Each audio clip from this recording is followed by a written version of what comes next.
The time has come. We are finally going to talk about it. Oh, hi, Mark.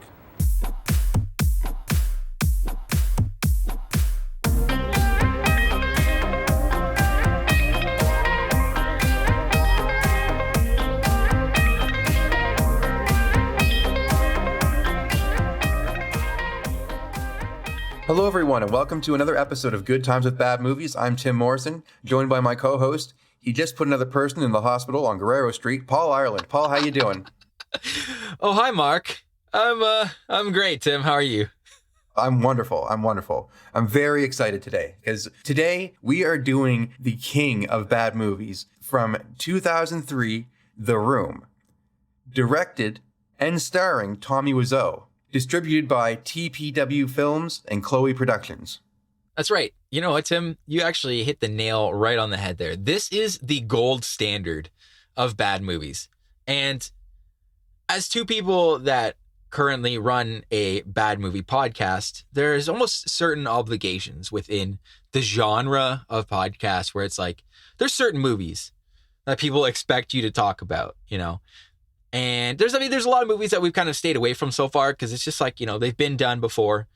There's not really much new to say. We already know that some of these movies are crazy, like Howard the Duck and all this other stuff, right? So, but this movie is so insane that there's no way that we could just ever do a podcast show about bad movies and not recognize The Room. This movie is complete anarchy on screen. It's some really amazing stuff. You've never seen the mark missed so many times over the course of an hour and a half.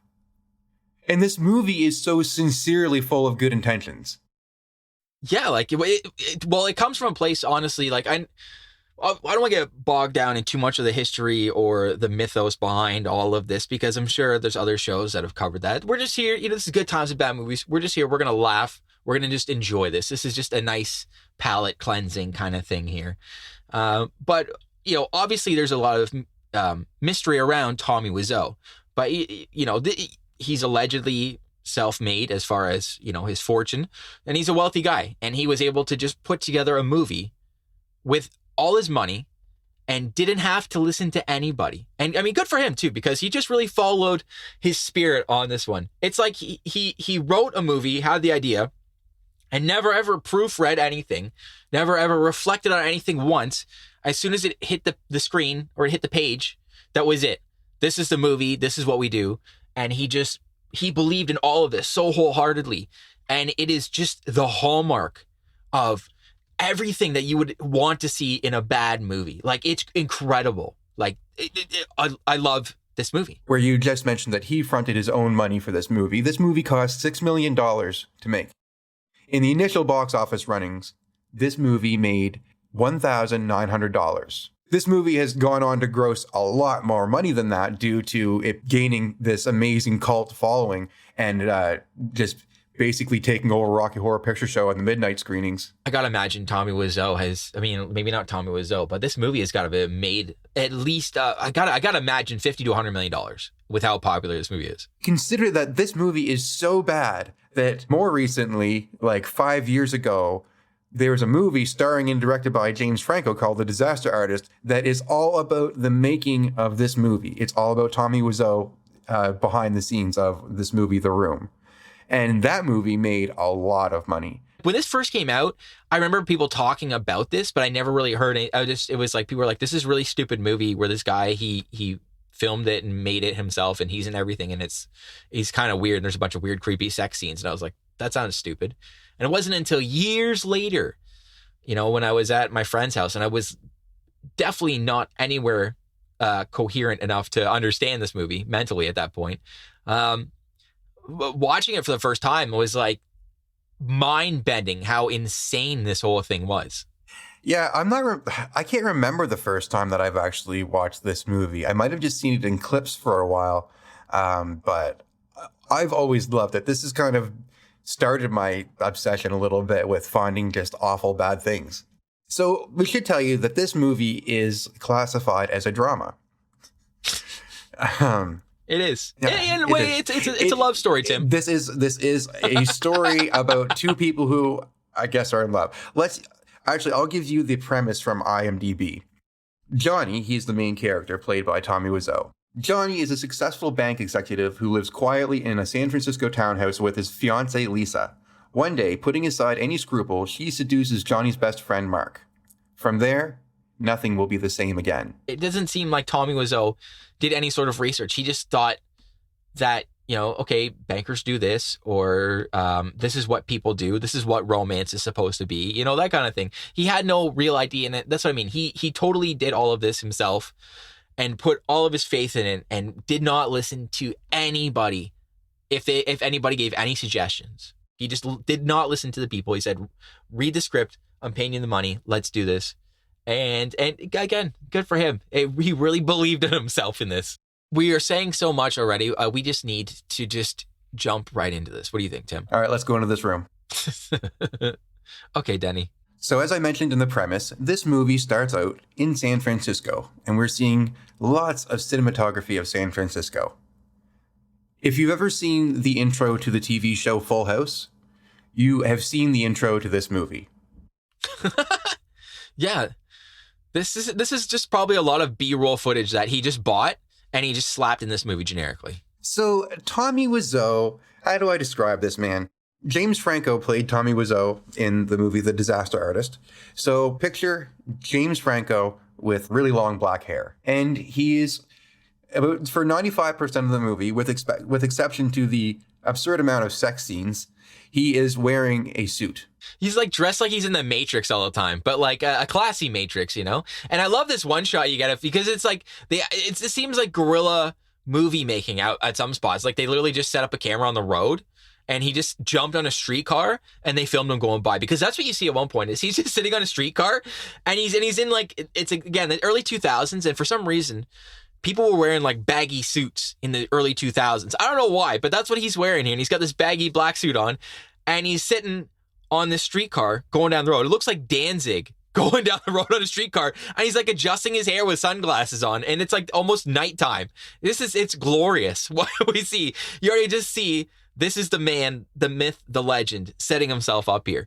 And I always thought too, he's got sort of like a wide jaw or something. And there's in some scenes in this movie, it seems like it's like he has his wisdom teeth removed, and because his cheeks are very puffy. I don't know why. He's just got a very unique look to him. So Johnny has arrived home to his apartment to meet his fiancée, Lisa. And as he walks in, he has some roses for her. And I think it's important for everybody listening to hear what Tommy Wiseau sounds like. And you can also play a little bit of a game with yourself called Guess What the Accent Is. Before I'm just going to let you know already, nobody knows for sure. Hi, babe. I have something for you. What is it? Just a little something. Hi, babe. I have something for you.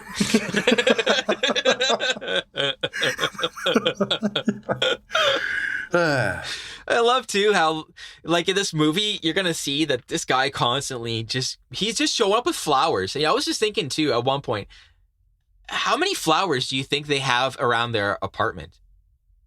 Because he gets flowers probably like 3-4 times in this movie, and I swear it's only like 4 days that pass in this entire movie. They don't have a lot of decorations in their apartment as far as flowers go. However, if you're paying attention, there is an odd amount of spoon art around. And for those of you who don't know what spoon art is, these are pictures of spoons. So Johnny has brought Lisa home some flowers as well as a present. And the present is a red lingerie dress. Some sexy music starts playing and then it fades out. And we fade right back into the same room, only now Lisa is walking down a set of spiral steps here in their apartment. All indications would lead us to believe that they're ready to get it on. But just when they're kind of getting close, this young fella, I'm going to say he's 15, 16 years old. They say that he's in high school, so we'll say he's 15 years old. His name is Denny, like Denny's breakfast kind of thing. I got to stop for a second. Got to give a big shout out to my boy Denny and my boys out there listening. Denny gang for life. I love this character right now. Okay, there's so much funny stuff that happens with this guy this alleged kid, Denny. This guy's supposed to be like 16. Oh no, I think he's supposed to be 18 or something. He's in college. He looks like Kenny Bania from Seinfeld or Neil Patrick Harris with like a harder receding hairline. And it is ridiculous. This kid, this alleged kid, because I just don't believe it, because this guy is like 30 and this is the creepiest and funniest character in this movie, hands down. I love this kid, Denny. So Denny has interrupted Johnny and Lisa here, and he is just in awe and just gawking at Lisa because she's in this dress, and he really finds that attractive. And he just straight up asks her if he can kiss her right in front of Johnny. By the way, nobody knows at this point exactly who this kid is. As far as we know as viewers, he's just this random kid that walks in and asks to make out with this girl. So anyways, Johnny kind of jokes and he's like, "Oh, Denny, calm down." And then he tells Denny that they need to go and have a nap. So they leave Denny downstairs. And Johnny and Lisa go upstairs in bed and they start getting close and sexual, if you will. However, they just start hitting each other with pillows and kind of having a really close pillow fight. And then out of nowhere, Denny, from the kid we just met downstairs, jumps in the bed with them and is like fully like engaging in this pillow fight. And they're like, Denny, come on, this isn't the place for you. And he says, "Oh, well, I just want to watch." Dude, this like 40-year-old Neil Patrick Harris kid jumps in your bed and he's like, "I'm gonna watch you guys." We're probably about 4.5 minutes into this movie. 4.5 minutes. And this is what Tommy Wiseau decided to lead off with. To be like, I'm going to establish here that there's this weird kid named Denny, and the relationship is ambiguous at best as to what goes on here and why this kid is so hot and horny for Johnny and Lisa. It is so creepy. So there's no real quantifiable way. I mean, like, we explained to you what happened with Denny about like 2.5 minutes out of the gate here. But we just want to play you a little montage of some of Denny's antics in this movie. And this is a little something I call Creepy Denny. Nice to see you, Denny. I'm going to take a nap. Can I go upstairs too? Denny, do you have something else to do? I just like to watch you guys. You look beautiful today. Can I kiss you? I know she doesn't like me because sometimes she's mean to me, but sometimes when I'm around her, I feel like I want to kiss her and tell her that I love her. Since Denny got kicked out of the bedroom now, and things are getting a little steamy here, again, 5 minutes into this movie, we need to stop and just break down to you this steamy, sensual love scene here. One of like 4, there's just so many in here in this movie. We're going to skip over a couple here, but we need to tell you about this first love scene because that's going to sort of set the tone for the rest of them. So go ahead, Tim. Bring us through this romantic scene here, if you could. So as soon as Denny exits, we get some kind of old school, like romantic music similar to Boys to Men or something. Their entire bed is dressed like something you'd imagine that Cleopatra would lay down in. Like out of nowhere, there's an absurd amount of candles around. Like a dangerous amount of candles. Anyways, they start slow dancing at first, and then halfway through their slow dancing, they begin taking each other's clothes off and then playing with the clothes. So Lisa takes off Johnny's tie and wraps that around his neck, and then they start kissing, and then he pulls down one of her he starts pulling down one of her, what the hell you call that? A strap? Yeah, he pulls one of her straps off and kind of plays with that a little bit and kisses more. And by the way, this is one of these, this annoys me for the rest of the movie. The amount of noises that you hear Tommy Wiseau make, Johnny, is absurd. It's constantly like, oh, It's like when Peter Parker was eating cookies. Yeah, it's very similar to that actually, yeah. But there's too much noise. This is basically a softcore porn scene. Like that, that's honestly what, it's like, that's what Tommy Wiseau watched for this. Not like a real movie sex scene, which is kind of like, you know, they start making out, maybe the lights go out a bit, and then they kind of fade to the next day. This is like a real sex scene. Like we said, it's like an alien trying to do what he thinks humans do. So an alien watched a softcore porn movie, and I'm going to say he watched it like very briefly too, because Tommy Wiseau it looks like he's driving his penis into her belly button, maybe even into her sternum, I don't know. But he is very, very high up on her. It's kind of odd. Ergonomically, it doesn't make any sense. And he's just going, oh. This scene, this sex scene is way too long. It's like 3 minutes. Yes. It's just too much. They fall asleep together in bed, and then the next scene is his alarm waking up. And Tommy Wiseau sits up in bed, doesn't have any clothes on, but luckily for us, he's wrapped around with a blanket. He takes a rose off of his nightstand and gives it a smell. And then he takes the blanket off and shows us his bare ass right in the camera for a solid 5-second shot, walking out of the room.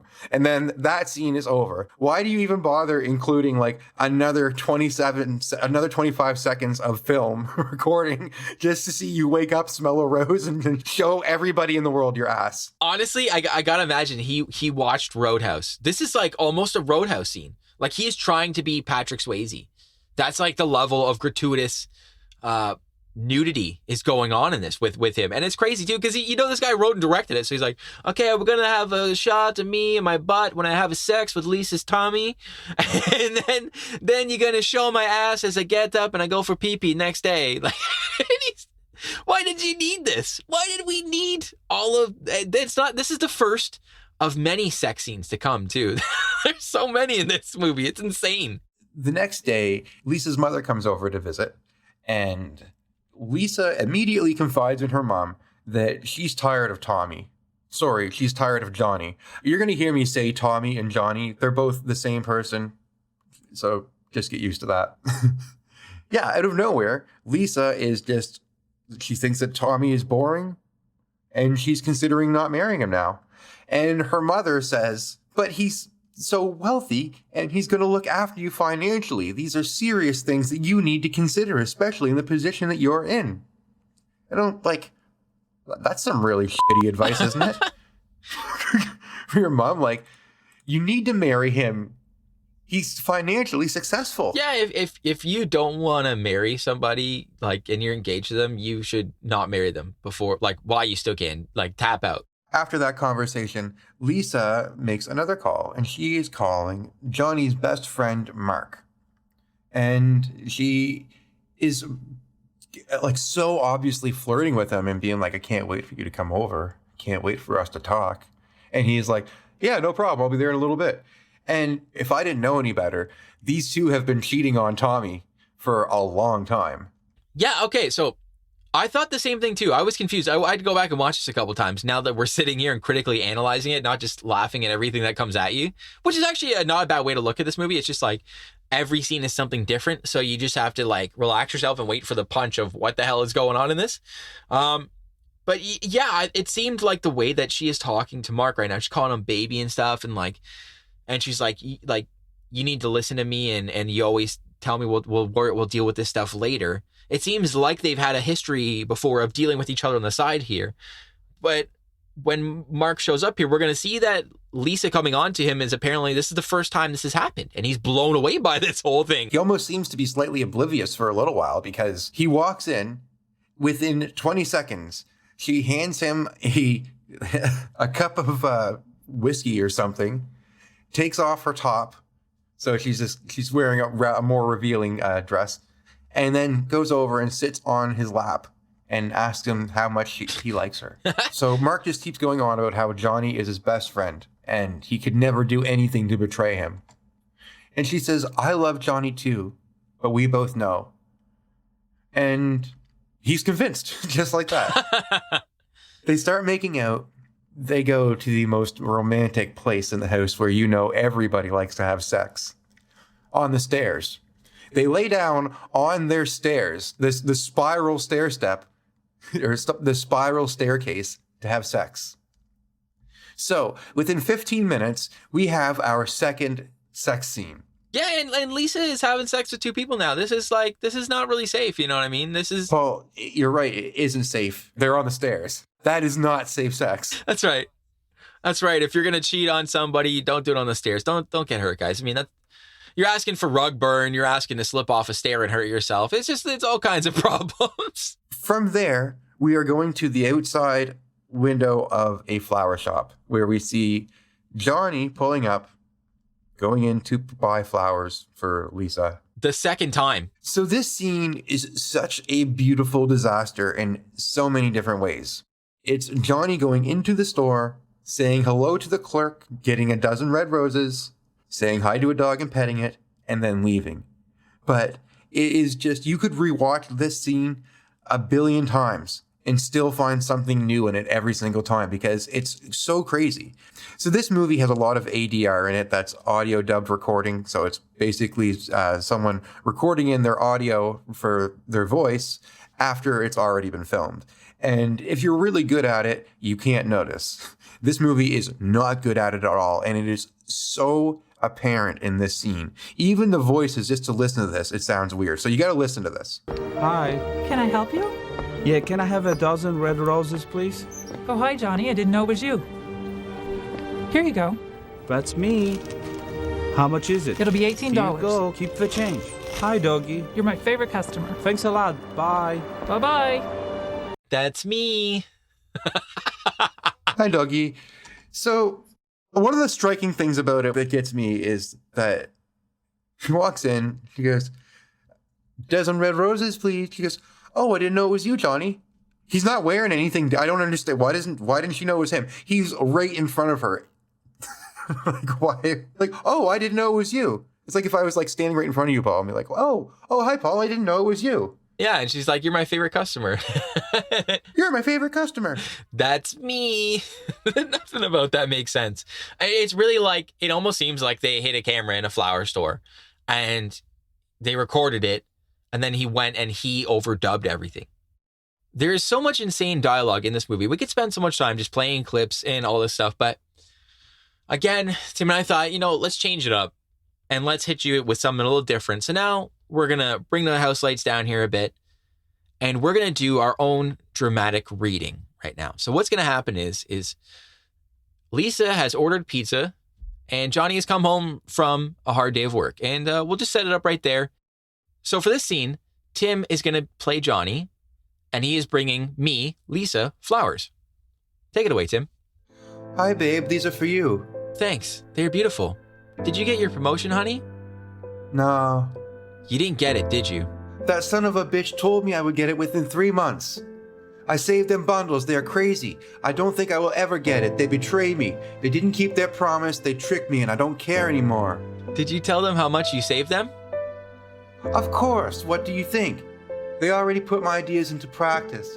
The bank saved money, and they are using me. I am the fool. I still love you. You're the only one who does. At least you have friends. I didn't get any calls today. You're right. The computer business is too competitive. Do you want me to order you pizza? Whatever, I don't care. I already ordered a pizza. End scene. So Lisa encourages Johnny to drink, even though he says over and over and over and over that he doesn't drink. She still makes him a drink and makes him drink. And he takes one sip and he says, I kind of like this. And she says, I told you, I know what you like. And then we skip to, I don't know, we'll say 4 hours later. And these two are trashed, I guess. They're really drunk and they're giggling a lot. He tells Lisa that I like your legs. And Lisa is wearing his tie. He still has the majority of his suit on, but she's wearing his tie around her head like he's like a poor man's karate master or something. And then they start making out. And guess what? We get another sex scene. I'm tired. I'm wasted. I love you, darling. So they have sex, and there goes the night. That's it. You know what's wild about this too is like she came out with drinks that already looked like she had whiskey. It was like a 3 fingers, okay? 3 fingers of whiskey in these glasses. That's what it looked like. And it just looked like she poured straight up vodka in there too. This girl likes to party. The camera was focusing so much on the whiskey that I actually rewound it a few times just to see if she was drugging him, in case I missed that. Yeah, right? What is it ginger ale? Is this booze? I don't know. Like if it's whiskey and and she put in vodka. Wow. This girl is like Leahy level drunk. It's incredible. And it's funny too, because she's like, in this movie, we're going to see, she's like kind of day drinking and stuff when people come to the apartment. She's just drinking wine or champagne, and it's like 3 o'clock in the afternoon. The next day, we are back downstairs, only it's Lisa and her mom having a visit again. And her mother is just going on and on about how her brother wants to take a house that she owned or something like that. Maybe like some kind of inheritance squabble or something. And she just doesn't. It's hard for me to pay attention because it has such little significance that I don't even get it. So instead of continually playing clips throughout this episode, because we're kind of trying to save them here, we're trying to use them sparingly, we thought we would do another dramatic reenactment for you guys. And this one is a bit of a complicated scene here. This is between Lisa and her mom, Claudette. And I'm going to be reading for Lisa, and Tim is going to be reading the part of Claudette. So here we go. So I'm organizing a party for Johnny's birthday. Can you come? Next Friday at 6. It's a surprise. You can bring someone if you want. Oh, well, sure, I can come, but I don't know if I'll bring anybody. Oh, that jerk Harold. He wants me to give him a share of my house. That house belongs to me. He has no right. I'm not giving him a penny. Who does he think he is? He's your brother. He's always bugging me about my house. 15 years ago, we agreed that house belongs to me. Now the value of the house is going up, and he's seeing dollar signs. Everything goes wrong at once. Nobody wants to help me, and I'm dying. You're not dying, Mom. I got the results of the test back. I definitely have breast cancer. End scene. So Lisa has just told her mother that Johnny beat her last night after drinking. And her mother's reaction is, what? Johnny doesn't drink.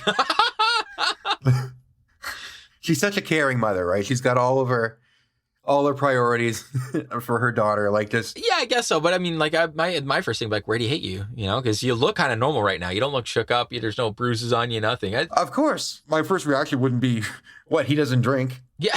I don't care whether he drinks or not if he just beat you up. This girl, Lisa, she's just like crazy. Like it's another level how she just makes stuff up, gets drunk during the day, and sleeps with pretty much anybody except for Denny in this entire movie. And that's probably only because Denny is supposed to be, a 15-year-old or something in this movie. Yeah, it's wild. I don't understand this. So after that, we go to another scene in this same townhouse, the same room, and we get two other characters that we have not met yet. We have no idea who they are, but they're feeling pretty frisky, a little hot and heavy with each other, and decide that they're just going to start fooling around on Lisa and Johnny's couch. I guess the guy has his shirt off and they're kind of going at it. I guess he has his pants off and stuff too. And in walks Lisa and her mother. And we find out that these are friends of Lisa's. Friends like that. I have friends all the time that just, when I'm not home, they just pop into my apartment to have sex. They use it as a sex den. That's right. Is the door locked or do they have keys? They get rid of keys. They're like, look, if you need a place, you just got to go. You got to get dirty. You got a little greasy for a bit here. It's a no-tell motel kind of thing. You can just come on in and have fun. And, as long as me and Johnny are here, it's all good. It's game on. I don't understand that. Just do the right knock. Knock 3. Who are these people? In what world would anybody normally do this stuff? It just doesn't seem like somebody would. This would be a normal world for somebody to write a movie about. This is way too soap opera porno. That's the only thing I could think he watched while he was writing this script. Lisa and her mother handle it just as cavalierly as Paul and I have just joked about it. They're like, oh, you guys, we caught you. And so then their friends leave. And then 5 minutes later, the guy runs back in to get his underwear out of the couch from underneath where Lisa's mother is sitting. Gross. How about, if I walked in and there's a bunch of strangers having sex on the couch, I'm not sitting down on that couch. What sort of bodily fluids did you potentially get on there? I don't want to know this stuff. This is horrible. I would be so pissed off. Would burn that damn couch. Now we're going to go to basically the only other location this movie is filmed in, which is the roof. I don't know if this is supposed to be the roof of their apartment building. I'm assuming it is. Yeah, I think so. But it's this It's this roof. It's the most obvious green screen background you've ever seen. But anyways, they're on a roof. And Denny's up there with this other guy in a toque and a wife beater. I've always found that like a toque and a wife beater is like a really weird combination because like, are you hot or are you cold? Like what's going on there? That's a good question. That's a great question. Denny owes this guy some money. And the guy asks for it. He says, when are you going to give me my money? Denny's scared. Denny says, just give me 5 minutes. Which I think is actually, you know, if somebody owed me money, like, give me 5 minutes. We're like, oh, okay, cool. It's better than, you know, a day or two or next week or something, right? Not for this gangster.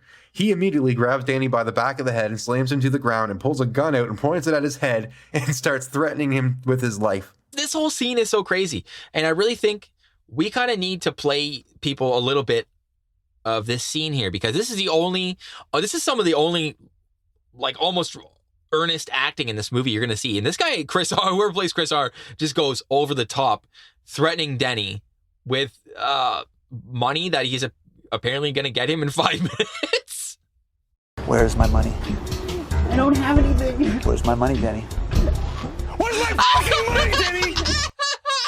So what's great about that is like the commotion that happens afterwards is Mark and Johnny coming to the roof right at the right time, and they tackle the guy and take the gun out of his hand, and Johnny proceeds to basically wrestle the guy with his arms, and Mark puts the gun to this gangster's head, and then Lisa and her mom are just screaming and crying, and we have no idea really how much money he owes them. I don't know how to describe it. It's just so off. Everybody's emotions are just so not level with what you'd expect it to be with reality. So they proceed to scream and yell at Danny while they're crying, you know, asking him, what's wrong with you? You don't know the trouble you've got yourself into. By the way, Lisa's mom has just met Denny in like the last scene or whatever. So I don't understand why she's acting like his grandmother or something right now. Like she's so ashamed of him. Yeah. What drugs? What drugs, Denny? Why? So Tommy goes over and puts his arm around him, and puts his hand on his head and gives him a little hug and tells him that he's going to fix everything and don't worry, everything's going to be all right. And reiterates that Johnny has always been a father figure to him. They want to make that very clear to us that Johnny has been like a father figure to Denny. Don't know why, but he is, and he's gonna fix this mess. Hey, it's like Batman. Where the hell are Denny's parents? They're dead. I think they kind of, there's some throwaway dialogue. Again, like most of this is throwaway dialogue, but they explained somewhere, I think Lisa explained somewhere in there that he doesn't have parents or he lost his parents. Like they basically sort of vaguely hint that he doesn't have parents. Whether they're dead or not, I don't know. But he's like, that's what I mean. He's like Robin, and Tommy Wiseau is like Bruce Wayne. Well, thank God for Johnny then. That's right. Seems like he's doing a bang up job. And then they also say they're gonna go take him to the police, and they come back probably 2 minutes later. They somehow there's just a police officer outside, and he came back in, and they're good again. This is like if probably a 10-year-old wrote a script and it got made. That's what like the level of awareness of society and how things function and how jobs work and how life works and interactions between people. That's where I think Tommy Wiseau's level of just awareness was with this. He's probably about a 10-year-old. Again, we want to bring you back in to this little world here, and we are going to do another dramatic reading. That's right. We're just going to bring you in, fully immerse you into the world here. And we're going to give you another legendary scene from this movie here. And just to set this up one more time, I am now going to be Johnny. And Tim here is going to be Mark. And it looks like Lisa has been spreading some misinformation and saying that Johnny has been beating Lisa. And he's really upset, and he's going to come up on the roof and vent a little bit. I did not hit her. It's not true. It's bullshit. I did not hit her. I did not. Oh, hi, Mark. Oh, hey, Johnny, what's up? I have a problem with Lisa. She said that I hit her. What? Well, did you? No, it's not true. Don't even ask. What's new with you? Well, I'm just thinking, I got a question for you. Yeah? Do you think girls like to cheat like guys do? What makes you say that? I don't know. I'm just thinking. I don't have to worry about that. Lisa is loyal to me. Yeah, man, you never know. People are very strange these days. I used to know a girl who had 12 guys. One of them found out about it and beat her up so bad she ended up in a hospital on Guerrero Street. Haha, what a story, Mark. Yeah, you can say that again. I'm so happy that I have you as my best friend, and I love Lisa so much. End scene. So Mark and Johnny are best friends, even though the only thing this movie establishes is that Mark is having sex with Johnny's fiance. So like, it's weird for a movie just to tell us that they're best friends, but they show us like 0 examples of it. By the way, the first thing Johnny says is, "I did not hit her. I did not," and goes on about the accusation. Okay, how did Johnny find out about that? As far as we know, Lisa has only told her mother. That's a good question. I don't know. Maybe I guess it's the gossip around this weird townhouse apartment building thing. Yeah, maybe. And I guess the word's gotten out that potentially he is, allegedly hitting her, which is crazy to think of, right? He did not. It's bullshit. I love this scene. Like, this is the scene that everybody always looks at and talks about, I think. And I love too how Mark just tells a story about some girl that got beat up by some guy and up in a hospital, and then Johnny just proceeds to laugh and go, "What a story, Mark."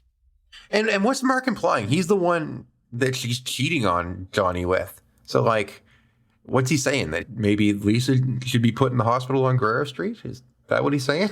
I don't know. This is so weird. Why would you ask your best friend? Okay, look, I can't put myself in the mindset of a person that would betray their best friend like that. But hypothetically, if you were to have sex with your best friend's fiance, why in the world would you then ask your best friend if he thinks that girls cheat the same way that guys do? I don't know. I don't know. Other than Tommy Wiseau thought this was a deep conversation and this was what people should be doing, or it's dramatic. I bet that's exactly what it was. Yeah, like it makes no sense. Apparently Tommy Wiseau is into psychology and he studied psychology, but I don't think he ever paid attention. I don't think he ever paid attention to any classes. It's weird. Yeah, I heard that in an interview. It's very, very interesting. And you know what I love about this too? They're on the roof here. It's like, we're gonna see in this, they have this football and they just keep throwing it around, but they're all like 4 feet away from each other. And this football and them throwing the motif of him throwing the football at people shows up so much in this movie. It's incredible. Again, it's like he just showed up here and was like, "Oh, people play football and you like soap operas." And that's what this whole world is. America loves football and sex. We are going to go to an alleyway. And we see the friend who came into his apartment to have sex. He's there too. And so is Denny. The only point to this scene is that this guy is telling Tommy and Denny about when he snuck into Johnny's apartment to have sex with his girlfriend. So he's just explaining exactly what we just saw a few minutes earlier. They all find it funny. And they're just tossing the ball back and forth. And one of them kind of just like bumps into this guy that we don't know the name of. I'm sure he has a name. I'm not going to bother looking it up. But they kind of just bump into him, and he acts like he just like got tackled, falls into these garbage cans and stuff, and he's injured really bad, so much that these guys got to put his arms over their shoulders and presumably walk him to a hospital or something. I don't know. Maybe one on Guerrero Street. Yeah, that's right. Yes. He's gonna go. He's gonna go to the Guerrero Street now. Oh, that's right. Ironically enough, it was Mark that put him in the hospital there, because Mark hits him and he falls into this guy, and this guy like blows over a bunch of trash cans. And it looks like he just, or at least he acts like he just broke his ankle or his Achilles tendon was severed. Like, he is done. He gets walked off out of this alleyway here. The next scene, we get Lisa and her mother talking with each other again. This time, Lisa says that she might have a new person in her life. However, Johnny can be seen peeking from a door, and he has heard the whole thing. So after they leave, he starts putting recording bugs on the phones around the apartment. Yeah, he's going to catch her. And now we go to another scene in the same room. It's so weird when this movie, every time it transitions, like it fades out and then it fades back in and we're in the exact same spot. So this time we start off with Peter. Oh, hi, Peter. Peter is a psychologist, and Johnny just feels like talking to him about like his concerns about Lisa and how he suspects things. And Peter's kind of like giving advice and stuff. And then at one point, Johnny says to him, Peter, stop playing psychologist because, like, you know, don't act like a psychologist when you're around me, even though Tommy Wiseau is completely laying down in a psychologist chair, like that stereotypical chair that you would imagine people laying on when they're in a therapist's office. But yeah, anyways, he's asking him for help and advice philosophically and stuff and wants him not to act like a psychologist. Yeah, and basically Peter just says, you know, you should confront her about this. And Tommy says, I can't confront her. She's my future wife. You know what they say, Peter. Love is blind. I don't think that Tommy Wiseau understands what that saying actually means. Because that doesn't work. He also says, by the way, that they haven't had sex in a while. That's right. It's like you guys have had sex like 4 times in this movie already. This is crazy. You guys are like, he's like a rabbit with her. And she is banging everybody else too. It's like, it is reckless. So maybe for him, it's like maybe because they didn't have sex this morning. Maybe, I guess, yeah. She know have sex before I hit the streetcar, you know? While Peter and Johnny are talking, Mark shows up and basically just says that he has a new girl in his life. Peter here, being the intuitive psychologist that he is, manages to piece together that Mark is actually talking about Lisa. And he follows Mark up to the roof, and Peter basically calls Mark out and he says, you know, I know that you're talking about Lisa. You're having an affair. You need to tell Johnny. Mark grabs Peter by the neck and takes him over to the edge of the roof and is about to throw him off and threatens him. And then Peter like smacks him back. It's like, what are you doing? And he's like, oh man, I'm sorry. I just overreacted. And then they sit down and talk some more. Yeah, like, and this whole scene is so weird. It's like, Mark, you smoke? Since when did Mark smoke in this? And then why is Mark just snapping at the drop of a hat? You know, and then we're going to reset. Like, oh, hey, yeah, it's all good. Hey, what's going on? I almost tried to murder you. I almost threw you off this, God knows what this building is, right? But it's all okay. No problem.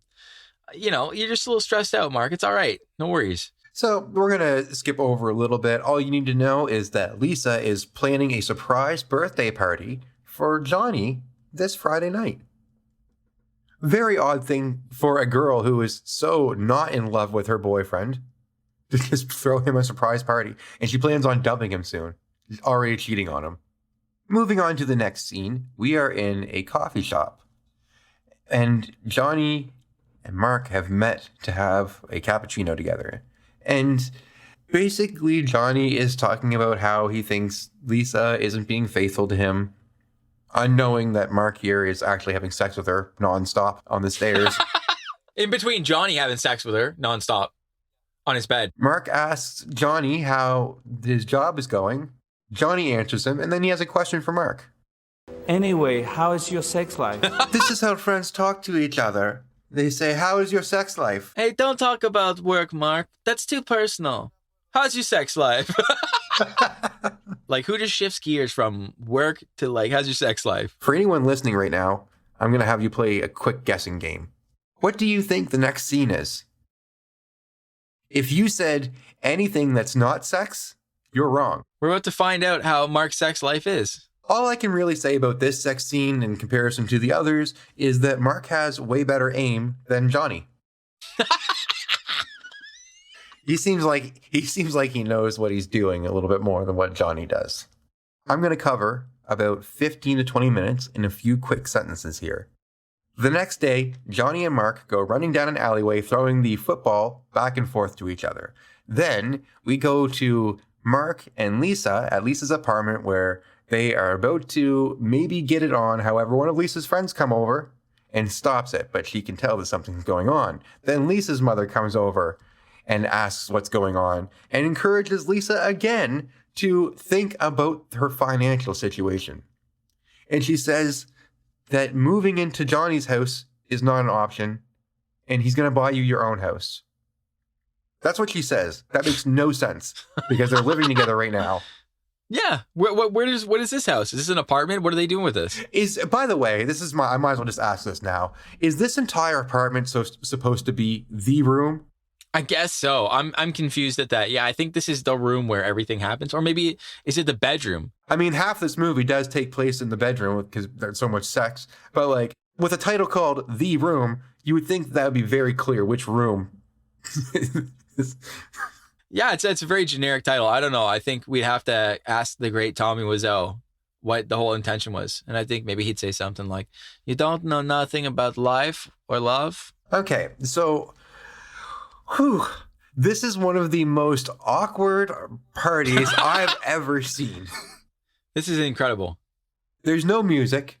We hear our background music, but there's no people. Nobody is dancing or anything. They're all just standing around and drinking. So within 2 minutes of us being at this birthday party, Lisa takes Mark into another room and they lay on a couch and start making out with each other. Mark is feeling regretful at this point. He's like, we need to stop doing this. This isn't right.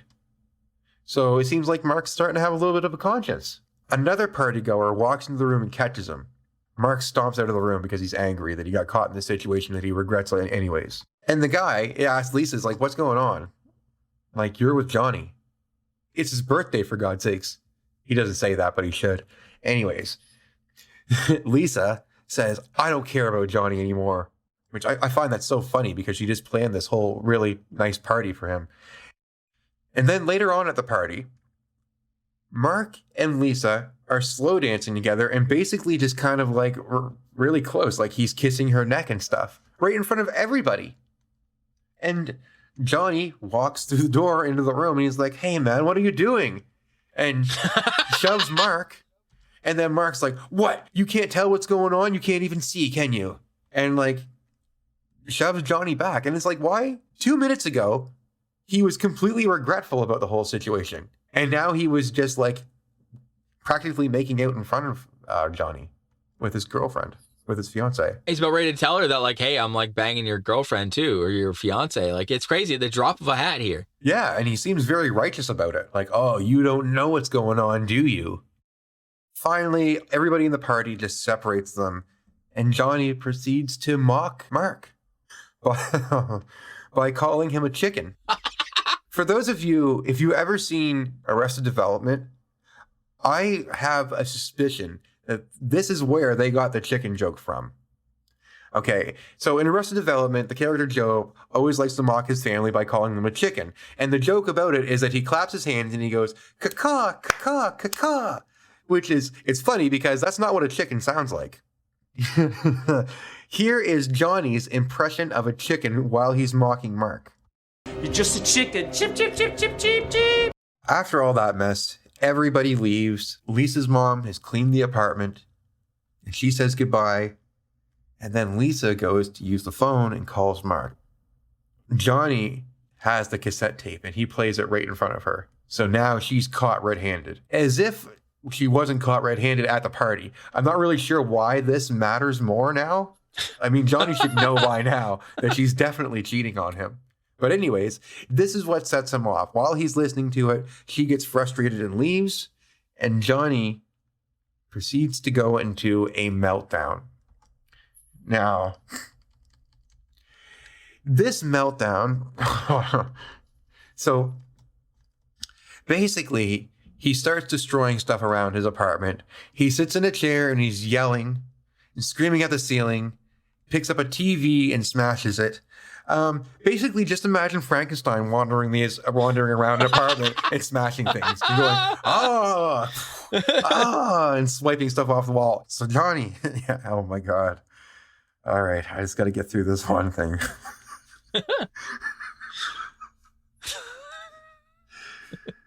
Okay, 1 second.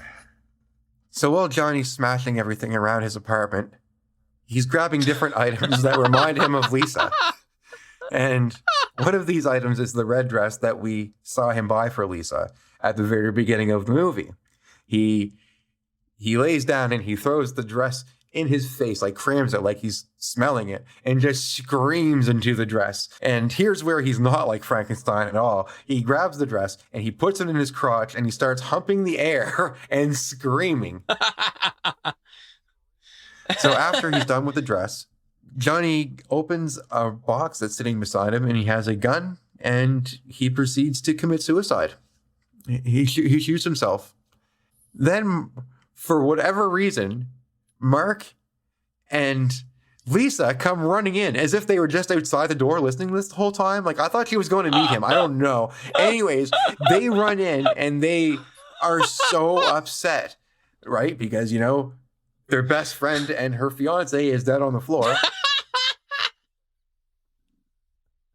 It's like slow-mo shot of when Johnny kills himself. It looks like a mannequin just falling backwards, and they like, oh my God, this is amazing. And there's like this towel and this perfectly placed pillow behind his head. Magically, he's on the ground, and there's like blood coming out of his mouth here.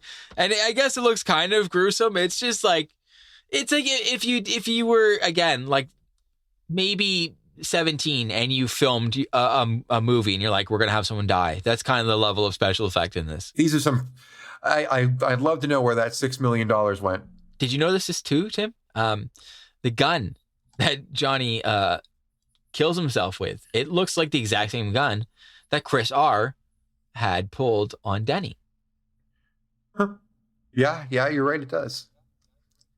He only bought one prop gun, I guess. Or maybe what happened was, in this world here, he saved Denny from Chris R, took him to jail, kept the gun, and then he killed himself. This is some brilliant writing.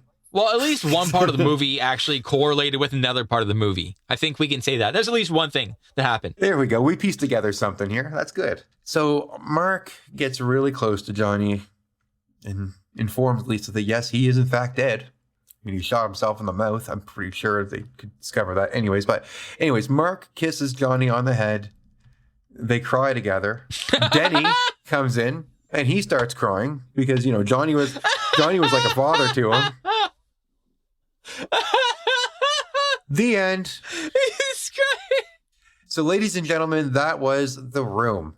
Unbelievably enough, that's the actual movie. That is everything. Well, that's most of what happens in this movie here. Again, this movie is so fascinating in so many ways. The more we've talked about it, the more, like I said, I wonder, where did that $6 million go? If you gave me $6 million, I could find some better actors. I could build way better set pieces. I could build a lot of better things for $6 million with $6 million. What's crazy to me is that this movie apparently cost $6 million, and obviously none of that went into writing.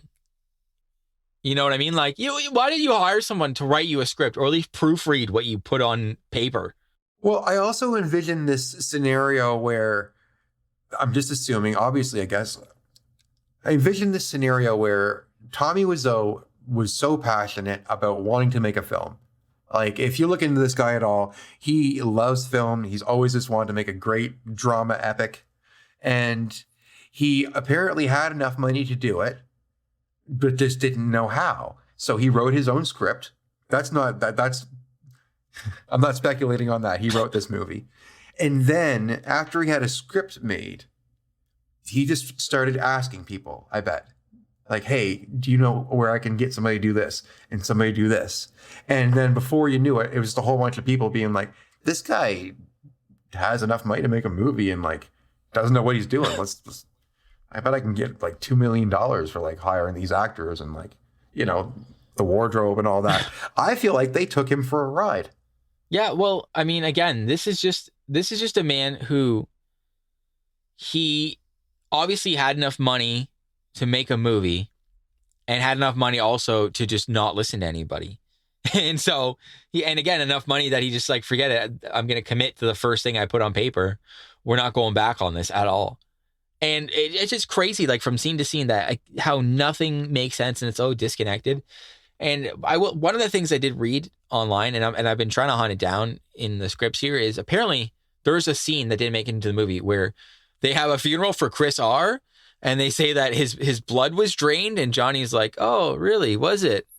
so, and then apparently there was supposed to be an ending where he literally gets into his like Mercedes and drives into the sunset. That was apparently how the movie was going to end, but they're like, it's going to be too expensive, and it doesn't make any sense. However, I really wish they had have ended with that. If the $6 million had have gone into just that one shot, I think that would have been so amazing. So right after the party, instead of driving the Lisa's dress in his crotch and committing suicide, he just gets in his car and drives off into the sunset. No, I would love to see him shoot himself. I mean, this sounds horrible, but if he committed suicide, everyone cries, and then he's like, "Oh, hi, Mark," and he gets up and then he drives away. And that's it. Now that would be the perfect ending to this movie, because it would make just as much sense as the whole entire script. Or he faked his own suicide even. Yeah. That would have been amazing too. Just like, "Oh, I jigsawed you. Hello, you betrayed me." Oh, yeah. And then he'd show up and be like, "Oh, hi, Mark." And then kill Mark. Yeah. And he'd be a vampire. Like, you can't kill, I mean, you can't shoot the vampire, I guess. Vampire? Where's this vampire thing coming from?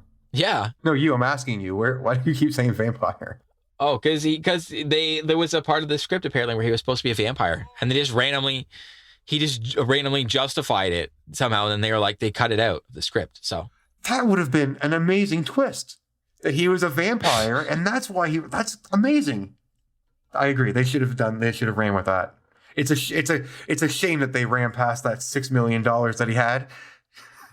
Yeah, I would have actively encouraged that. Been like, get the fake teeth. Let's do this. Like, you should be a vampire in this movie. We'll get you some wires. We'll fake something. This will be amazing. If I had $6 million to make a movie, okay, and I made a movie, I could not make The Room. I just would not be able to make anything as hilarious as this. I could try my hardest, but I feel like I would make a movie that is extremely mediocre and probably really bad, and just because it's boring. But not like bad funny, just like this sucks because nothing happens, because I feel like I would be so hypercritical of myself. And you know what I mean? Like, I'm not a writer, but I would be like trying to really make something look good. And it's like, what's amazing about this is just that he wasn't like, he was trying to make a movie, but whatever takes he got, like, that was good enough. And we're going on to the next thing. And that is something that you cannot recreate. Like, you would have to just have that kind of hubris and blind faith in yourself, and just total disregard for money and credibility and all this other stuff too. It's amazing. Generally in life, that's how some of the most ridiculous things are created. From people who have no self-doubt. I still enjoyed watching this movie again because it's just one of those things, like I said earlier. Every time you watch it, there's just something else to discover. There's a little scene or a little nuance that you didn't notice the first time. You might discover more spoons on the wall. Who knows? There's just so many things that this movie has to offer that were so unintentional. I mean, this movie is pretty divisive, I think. Like, there's going to be some people that are just like, I'm tapping out 2 minutes in. This is way too much. This is too stupid. Or if you really like bad movies, you just strap yourself in for this one. You're not going to be disappointed. This movie is amazing. I love this movie. I'll never stop loving this movie, and I'm so glad that it exists. And I'm so glad that we got to do this on the podcast, and I'm glad that we waited at least till this long to sort of do it, because, I mean, I know it's only the first year here that we've been doing the show, and we waited, almost a year to do the show. So it's not bad. We waited a little bit, but like, it feels like it's been a good palate cleanse to just get this far, watch as many crappy movies as we did this year so far, and just now watch something that is just completely bonkers and off the wall, and something you really don't have to pay attention to. And because some of these movies we pay attention to or we watch, that makes them so bad is the plot is so complicated. And this is complicated, but in a non sequitur way that just, it doesn't matter. So you can just enjoy yourself and zone out. I would normally discuss whether I recommend this movie to anybody, but really, I'm just going to suggest that if you get a kick out of bad movies at all, and you haven't seen this movie, then you have to go and watch it. If you feel like you can't handle this movie, I highly recommend you watch The Disaster Artist, starring Seth Rogen and James Franco. It's really good. It's an excellent depiction of what this movie's like. All aside from James Franco, it's a decent movie. So we're going to leave you with one last line from Tommy. You are tearing me apart, Lisa!